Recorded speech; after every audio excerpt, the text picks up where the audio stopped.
नमस्कार, मेरा नाम है सुरेंद्र सिंह और आप देख रहे हैं SM न्यूज़। आज हम लोग हैं समता बुद्ध विहार पर। मैं आपको पहले यहाँ का नज़ारा दिखाऊंगा। आप देखेंगे यहाँ पर स्टॉल्स लगी हुई हैं और यहाँ पर समता बुद्ध विहार के अंदर फूलों की सज्जा भी बहुत सुंदर करी हुई है। उसका कारण है कि शांति स्वरूप बौद्ध हमारे बीच में नहीं रहे हैं। आज उनको 2 साल हमें छोड़े हुए हो गए हैं और यहाँ पे तमाम लोग आए हुए हैं। हम लोग जानेंगे। सर, कहाँ से आए हुए हैं आप? मैं उत्तम नगर दिल्ली से आया हूँ जी। और जो शांति स्वरूप बौद्ध साहब रहे हैं उनकी कुछ पहचान है, कुछ छवि है जी। जैसे अगर मैं सच्ची बात कह दूं तो इस देश में अगर कांशीराम साहब ने घर घर जा कर के बाबा साहेब और संत महापुरुषों को जनवाया है, लोगों को और मनवाया भी है, ऐसे ही शांति स्वरूप शांत साहब ने, बौद्ध साहब ने साहित्यिक क्षेत्र में अपने सभी संत महापुरुषों पर लिख करके और सम्यक प्रकाशन बना करके उन्होंने भी घर घर तक पहुंचाने का काम संत महापुरुषों को किया है और यहाँ तक किया है। जो कार्य महापुरुषों ने कार्य किया था और वह महापुरुषों के कार्य को आगे बढ़ाने का सम्यक प्रकाशन ने काम किया। ऐसा मैं आपसे भी जानना चाहूँगा, कहाँ से हैं आप? मैं टिकरी कला से आया हूँ। कपूर सिंह बौद्ध नाम मेरा जी। और मान्यवर साहब से जो है सम्यक प्रकाशन के द्वारा इन्होंने जो भी इस देश के लिए पूरे घर घर पुस्तक पहुंचाने के लिए जो कार्य किया है, बहुत अच्छा काम किया है। और उसके साथ साथ उन्होंने एक काम और भी किया, जहाँ भी हम प्रोग्राम मीटिंग हुई गांव-गांव में प्रचार प्रसार करने के लिए, तो वो भी उनमें पीछे नहीं रहे। तब भी वो जब भी आए, जब उनको हमने याद किया तो वो जो है वहाँ आए और उस प्रचार प्रसार को भगवान बुद्ध और अपने सभी महापुरुषों को आगे बढ़ाने के लिए उन्होंने प्रचार प्रसार में भी चले। इसके लिए वो जो किस तरीके से शांति स्वरूप बौद्ध जी कोई कार्यक्रम होता था तो उसकी साज सज्जा कितनी तरीके से रखनी है, कैसे फूल लगाने हैं, कहाँ पे गौतम बुद्ध को स्थापित करना है, बाबा साहब को कहाँ स्थापित करना है, ये सारी कलाकृति जो सिखाते थे पूरे देश को, कार्यक्रम आयोजन होने से पहले वह बताते थे। हमारे साथ कपिल भी हैं और हम अंदर चलेंगे। अंदर का एक बार नज़ारा आप सबको दिखाना चाहेंगे। जी, मैं बिल्कुल कपिल जी, मैं चाहूँगा आप भी आ जाएँ। छोड़े हुए उनके कार्य हैं, अधूरे कार्य हैं और जो उनकी दी हुई विरासत है उनको अपना सकारात्मक रूप से और उनके पदचिन्हों पर चलते हुए उन्हें बढ़ाने का प्रयास कर रहे हैं। और उसको क्या कहते हैं, उसको मतलब कि उसको कायम ही नहीं रखना है, उसको आगे बढ़ाना भी है, उसका हमारा पूरा प्रयास है। और आप आज देख ही रहे हैं कि उनके प्रति लोगों का जुनून, कोई यहाँ पर हैदराबाद से आया है, प्रदीप बागलावे सर मुंबई से आ रहे हैं और लोग हैदराबाद से आए हैं, हरियाणा से आए हैं, लोग छत्तीसगढ़ से भी आए हैं और जोधपुर से भी लोग आ चुके हैं। तो आप देख रहे हैं नोएडा वगैरह, तो जहाँ 8 राज्यों के लोग आ जाते तो राष्ट्रीय हो जाता। यहाँ पर 8 राज्यों से ज़्यादा के लोग इस वक्त आ चुके हैं अपनी पुष्पांजलि अर्पित करने। ये बोधाचार्य शांति स्वरूप बौद्ध जी की ख्याति है, लोगों का उनके प्रति प्यार है, उनके प्रति स्नेह है, उनके प्रति सम्मान है, जो लोग यहाँ पर बढ़ चढ़कर आज 2 साल के बाद भी उसी जोश व खरोश के साथ आ रहे हैं। सम्यक प्रकाशन एक ऐसा प्रकाशन है जो बहुजनों को कड़ी से कड़ी जोड़ने का काम करा। यूं कहें कि एक माला के रूप में पिरोने का काम करा बहुजन समाज के तमाम महापुरुषों को। आप देखेंगे कि यहाँ पे आज पूरे देश से लोग आए हुए हैं, वह कई किलोमीटरों से आए हुए हैं, सिर्फ शांति स्वरूप जी को अपनी श्रद्धांजलि अर्धांजलि देने आए हुए हैं। और तमाम परिवार हैं, उनके परिवार की बहुएँ भी हैं। फादर साहब आज नहीं रहे हमारे बीच में, लेकिन क्या लगता है उनका कारवां हम लोग कहाँ तक ले जा रहे हैं? कारवां हम पूरे जोर शोर से और आगे तक ले जा रहे हैं। उनके हर सपने को साकार करने की हम पूरी कोशिश कर रहे हैं जी जान से। आप देखेंगे चेहरे पे कोई निराशा नहीं है। उसका बहुत बड़ा कारण है कि महापुरुषों ने हमें इतनी ताकत दी। उन्हीं महापुरुषों में से एक थे हमारे शांति स्वरूप बौद्धाचार्य शांति स्वरूप बौद्ध, जो हमें आगे बढ़ना सिखा के गए हैं और कहीं से कहीं तक भी कोई कमी नहीं छोड़ के गए हैं। ये उनकी पुत्र वधू हैं। जी, क्या नाम है आपका? मेरा नाम किरण बौद्ध है। जो शांति स्वरूप बौद्ध जी थे, क्या प्रेरणा देकर गए आपको वो बताएं, जो आपके चेहरे पे आज इतनी ताजगी और आगे बढ़ने का एक मोटिवेशनल वर्क है? उन्होंने हमेशा आगे ही बढ़ाया हमें और हमेशा प्रेरणा दी है। उनका कहना था कि हमें महापुरुषों के मरण दिवस भी उनके जन्म दिवस की तरह उत्साहित होकर उत्सव की तरह मनाने चाहिए। इसलिए हम आज उनका ये त्योहार की तरह मना रहे हैं, उनका मरण दिवस। कितनी खूबसूरत बात बोली कि उनकी जो याद है उनको भी हम लोग आज त्यौहार की तरह मना रहे हैं। और पूरे देश से हमारे पास लोग आए हैं, हमारे साथ और भी लोग आए हैं, हम उनसे भी जानेंगे। जी, जी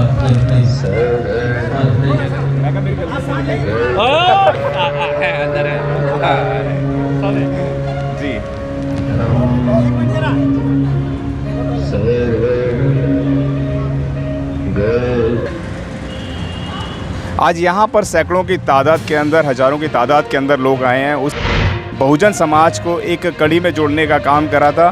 सर, आज कितनी कमी महसूस कर रहे हैं और कितनी ताकत महसूस कर रहे हैं? दोनों सवाल आपके साथ हैं। सबसे पहले मैं तो SM न्यूज़ का बहुत भारी हूँ, जो कि मुझे हर मौके पर सुनने का मौका देते हैं। कमी तो ये है कि आज भी हम अपने महापुरुषों के रास्ते को छोड़ चुके हैं, और मैं आज भी बता देना चाहता हूँ कि जब तक हम अपने आगे जी थोड़ा जी प्लीज़।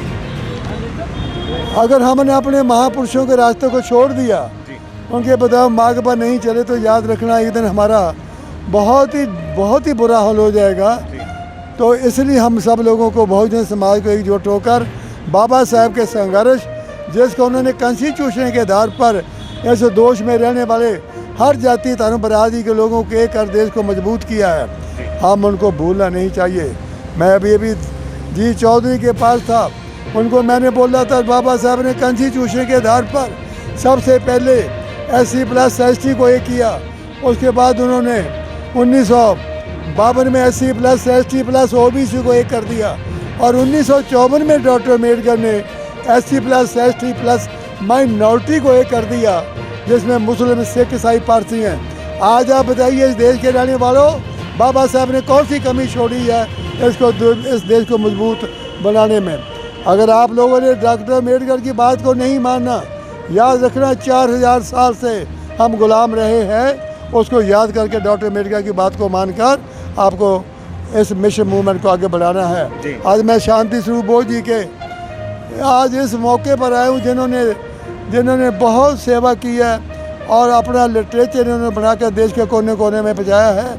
और आज ऐसे महापुरुष को मैं श्रद्धांजलि देने के आया हूँ कि आप सब के सब लोग उनके इस सहयोग के लिए याद करके आप उनके बताए हुए मार्ग पर चलें। इसी के साथ मैं अपनी बात को यहीं ख़त्म करता हूँ, और मौका मिले तो फिर मैं आपको दिखा दूं कि यहाँ पे जो है भोजन पानी की व्यवस्था है। पीछे खाना और नाश्ता शुरू हो चुका है। हमारे साथ भाई साहब हैं।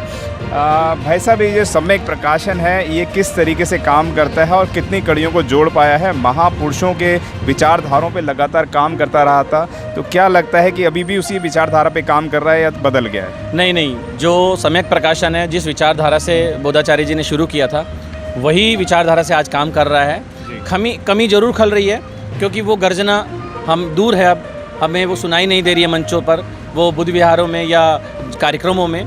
लेकिन हमारे लिए एक बहुत बड़ी बात ये रही कि वो महान शख्सियत थे जिनका नाम बाबा साहब ने रखा था। बाबा साहब ने नाम रखा, वो हमारे सामने शांति स्वरूप बोस जी के रूप में थे और हमारे प्रेरणा स्रोत हैं। उन्होंने मेरी ज़िंदगी बदली, मेरे परिवार की बदली, लाखों और लोगों की भी बदली है, हमारे सबके प्रेरणा स्रोत हैं। और सम्यक प्रकाशन ने वो जो साहित्य आंदोलन था जो बाबा साहब का, वो जो छूट गया था, ख़त्म हो गया था, उसको उन्होंने आगे किया और आगे बढ़ाने तो बहुत ताकत से बढ़ाया है। 3 पीढ़ियाँ उसमें लगी हैं। और मैं एक बात यहाँ आपके चैनल के माध्यम से कहूँगा कि शांति स्वरूप बोस जी ने अपना काम बखूबी जितना कर सकते थे उन्होंने किया। हालांकि बहुत जल्दी चले गए हमारे बीच से, लेकिन उनकी जो 2 अक्टूबर को जो जयंती आती है, उसके लिए मैं आपके चैनल के माध्यम से सबसे निवेदन करूँगा कि जो साहित्य आंदोलन उन्होंने शुरू किया है और उन्होंने जो मेहनत की, उसका सही सम्मान अगर करना चाहें तो हम लोग 2 अक्टूबर को बहुजन साहित्य दिवस के रूप में आगे से मनाना शुरू करें, तो शायद हम साहित्य को और आगे बढ़ा पाएंगे, उस महान शख्सियत को नमन कर पाएंगे। उन्होंने जो किताब है, साहित्य साइलेंट रूप से पढ़ा जाता है, साइलेंट रूप से लिखा जाता है और उसको बड़े दमदार तरीके से मंचों पर और अपने कार्यक्रमों में बोला जाता है, क्योंकि बाबा साहब की कोटेशन है, जो शिक्षा वो शेरनी का दूध जो पिएगा वो दहाड़ेगा। तो वही साहित्य जो पढ़ोगे तो आप जब बता पाओगे, तो इसलिए उनको बार बार नमन। बार बार नमन है। आप देखो, दिखा दें कि अंदर बाबा साहब डॉक्टर BR हमारे साथ अशोक ज़ाद हैं, तो किसी नाम तारीफ़ के मोहताज नहीं है। दलित दस्तक उनका अपना चैनल है और बहुजनों को जोड़ने का लगातार कार्य करते रहते हैं और बहुत सुंदर भाषा शैली से अपने प्रेजेंटेशन को रखते हैं। स्वागत है पहले तो आपका हमारे चैनल। जी शुक्रिया जी। जो आज दलित इतिहास है या दलितों का जो इतिहास को जोड़ने का काम किया सम्यक प्रकाशन ने, कहाँ देखते हैं आप उसको? ये कड़ी कहीं टूट गई या आगे जो विचारधारा देकर गए थे वह मजबूत है, क्या कहेंगे? देखिए, आज जिस मौके पे हम लोग यहाँ इकट्ठा हुए हैं, वो शांति स्वरूप बोस जी को याद करने के लिए इकट्ठा हुआ है। और उन्होंने अपने जीते जी जितना काम किया, जितनी मेहनत की, तो मुझे लगता है जितना करीब से मैंने उनको देखा, वो अपने आगे के 10-15 साल का काम करके गए हैं, है ना। तो इस कड़ी को टूटने का कोई मतलब नहीं है। वो तो उन्होंने जो दिया है, जो व्यवस्था बना दी है, जितनी किताबें लेके आए हैं, वो चलती रहेगी निश्चित तौर पे। और संदीप जी हैं, कपिल जी हैं, निश्चित तौर पे उसको आगे लेके ही चल रहा है। यूँ तो आप भी कमी नहीं छोड़ते हैं, अपनी पत्रकारिता चलाते हैं और उसके साथ साथ दलित साहित्य को लगातार आगे बढ़ाने का काम करते हैं। दलित दस्तक आप ऑनलाइन भी सर्च कर सकते हैं, ऑनलाइन बुक कर सकते हैं और बहुत सुंदर किताब है। और किताब नहीं बोलेंगे, साहित्य यूँ कहेंगे, क्योंकि हर एक चैप्टर के अंदर, हर लेख के अंदर आपको महापुरुषों की हिस्ट्री नज़र आएगी दलित दस्तक में। मैं चाहूँगा दलित दस्तक किस तरीके से लोग मंगा सकते हैं वह भी हमें बताएँ। एक तो सिंपल तरीका है, हमारी वेबसाइट है dalitdastak.com, www.dalitdastak.com। वहाँ पे सेक्शन है मैगज़ीन का, वहाँ पे जाके आप मैगज़ीन बुक कर सकते हैं। और हमारा यूट्यूब चैनल है, उस पर भी लगातार विज्ञापन चलता रहता है कि कैसे दलित दस्तक मंगवाई जा सके। हमारी किताबें भी हैं, दास पब्लिकेशन के नाम से 10-12 किताबें हमने अभी तक पब्लिश की है, तो वो सारी चीज़ें मंगवाई जा सकती हैं। जी अशोक जी, क्या खास था बौद्धाचार्य शांति स्वरूप बौद्ध में जो आम लोगों में नहीं होता है, वह हमें बताएं, क्योंकि आप बहुत नज़दीकी रहे हैं उनके और बहुत सारी चीज़ें आपने सीखी भी हैं। मुझे लगता है हो सकता है कुछ बताई भी हों, आपस में डिस्कशन रहा होगा। तो कौन से पल हैं आपके जो लगता है आपको कि जो महत्वपूर्ण पल थे वो हम कभी भुला नहीं सकते, क्या कहना चाहिए? सबसे जो उनकी खासियत ये थी कि वो बहुत ऊर्जावान थे। उनसे जो भी मिलता था ना, उसके भीतर एक ऊर्जा का संचार हो जाता था, वो कुछ ले के जाता था। तो ये सबसे पहली खासियत ये थी। आम तौर पे लोगों में ये नहीं होता। वो आप दिन भर में अगर वो 20 लोगों से मिलेंगे तो 20 का उसी गर्म दूसरे से स्वागत करेंगे। और तमाम लोग हैं जो यहाँ पे इकट्ठा हैं और लोग आएंगे जैसे समय बीतेगा, कि सब ये महसूस करते हैं कि हमारे शांति स्वरूप बौद्ध जी के साथ नज़दीकी है, वो हमारे सबसे करीब हैं। तो सैकड़ों लोगों को, हज़ारों लोगों को यह एहसास दिलाना कि हम आपके करीब हैं, ये बहुत बड़ी बात है। दूसरी बात कि शांति स्वरूप बौद्ध जी से व्यक्तिगत तौर पे जो मैंने सीखा, वो यह सीखा कि अपने से, देखिए, अपने से बड़ों की इज्जत तो सभी करते हैं, जो उम्र में बड़े हैं, जो पद में बड़े हैं, लेकिन अपने से छोटे लोगों की, जो उम्र में छोटे हैं, जो पद में छोटे हैं, उनकी इज्जत कैसे कर सकते हैं। ऐसे वो जब मैं उनसे मिला था आज से तकरीबन 15 साल पहले, तो मेरी उम्र आप समझ सकते हैं 25-26 साल रही थी। तब भी वो बुज़ुर्ग थे, उस वक्त भी वो आप करके बात करते थे और आखिरी वक्त तक बात करते थे और सबसे इसी खूबसूरती से बात करते थे। तो मैंने व्यक्तिगत तौर पे ये सीखा कि मैंने सीखा और मैंने उसको अपने जीवन में उतारा कि हाँ, आप अपने से जो आपकी उम्र में छोटे हैं, पद में छोटे हैं, उनको भी कैसे सम्मान दे सकते हैं, कैसे उनको साथ जोड़ सकते हैं, इसी तरीके से समाज बन पाता है। उनका एक नारा था, और वो नारा नहीं कहेंगे, एक पॉजिटिव वाइब्रेशन था। पॉजिटिव वाइब्रेशन था, हम अम्बेडकरवादी हैं, संघर्षों के आदी हैं। यह अधिकतर आपको यूट्यूब पे, फेसबुक पे वायरल होता हुआ नज़र आएगा। और अम्बेडकरवादी वो लोग होते हैं जो संघर्षों से कभी घबराते नहीं हैं। जिस तरीके की लगातार बाबा साहब को पढ़ने का अधिकार नहीं दिया गया, इस तरीके की तमाम चीज़ें आप सब जानते हैं, लेकिन वह कहीं पीछे नहीं हटे और वही अम्बेडकरवादी होते हैं, सच्चे अम्बेडकरवादी होते हैं जो संघर्षों से लगातार लड़ते रहें। जैसे अशोक जी ने बताया कि मेरी उम्र 20-25 साल रही होगी, वैसे तो अभी भी 20-25 के ही लग रहे हैं, ऐसा लग रहा है, ठीक है ना, क्योंकि ये सिर्फ अम्बेडकरवादियों का एक जोश होता है जो उनके चेहरों पे नज़र आता है। धन्यवाद जी, थैंक यू सो मच।